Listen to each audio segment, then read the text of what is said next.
What about offering things for free is so appealing to the consumer, particularly online? At one point, wasn't there a market cachet tied to having a price for your product? If the psychological power of free predates the internet, of course. I mean, King Gillette, razors and blades. That book actually opens with Jell-O, the original give away the recipe book. Sell the powder. And the razors and blades. I mean, you can do it either way, right? You can give away the razors for free, and then really you're in the blade selling business. Cell phones, give away the cell phone, sell the minutes. That free as a sort of a trick, as a marketing trick, sort of defined 20th century marketing. Buy one, get one free gift inside. The problem was in every one of those, it was still you paying. It wasn't really free. And so all these notions that there's no such thing as a free lunch, you get what you pay for.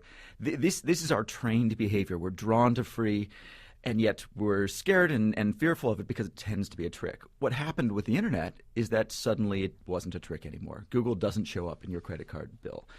Because bits cost almost nothing to distribute, you can now finally have business models that are built around free, and this paradox, this notion that the fact that it undoes all of the aphorisms about free, and in fact free can be really free. You can make money on it, and it's not a scam.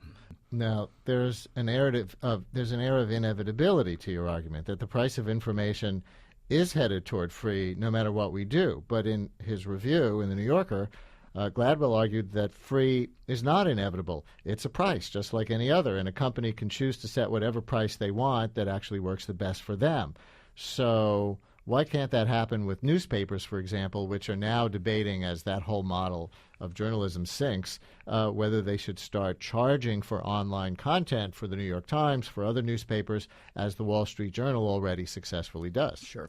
I mean, I think free is perhaps the most misunderstood word in the English language, and as a result, a book titled Free would also be equally misunderstood. No one's saying, and I'm certainly not saying, that everything online should be free. The point is that you can have business models where you can make money around free. One thing's free, another thing is paid. The newspapers are a perfect example.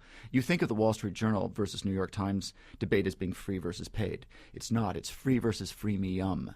Freemium is this combination of free and premium. It's the opposite of the free sample. Rather than give away tiny percent to sell a lot, you give away 80%, 90%, and then charge the other 10% of your customers for what's left. And that's what the Wall Street Journal does. They'll give away their front page, they'll give away the stuff that comes via Google News, and then they'll charge you for narrow content that sort of strikes your particular interests, or their archives, or things like that.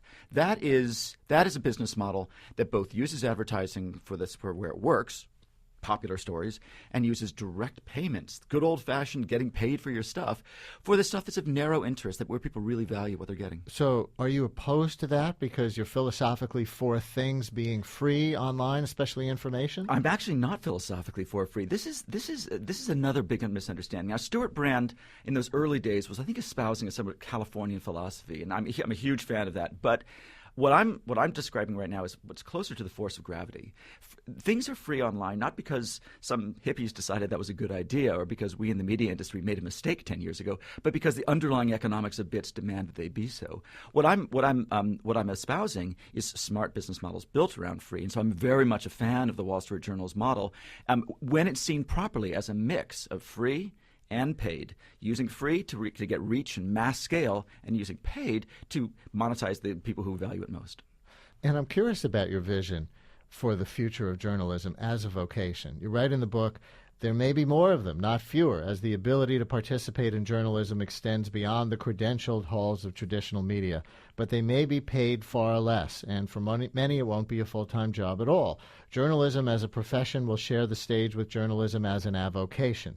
Meanwhile, others may use their skills to teach and organize amateurs to do a better job covering their own communities, becoming more editor-coach than writer. If so, leveraging the free, paying people to get other people to write for non-monetary rewards, may not be the enemy of professional journalists. Instead, it may be their salvation, unquote, from your book. Now, while that sounds reassuring in terms of society as a whole, is that really a sustainable model for legitimate news gathering? Aren't you essentially saying that all journalists will have to hustle and freelance their entire life? Don't people want stability, health insurance, so on, or does that just not matter? I would focus on that last part of that, the idea of journalist as being less of a writer and more of a coach. So I'm an editor. What does an editor do? An editor, gets writers and encourages them, both with guidance and direction and money, to write. Leadership, management, etc. These are important skills in media. And what we're discovering is Bill Joy from Sun, formerly at Sun, famously said that the smartest people in the world don't work for you.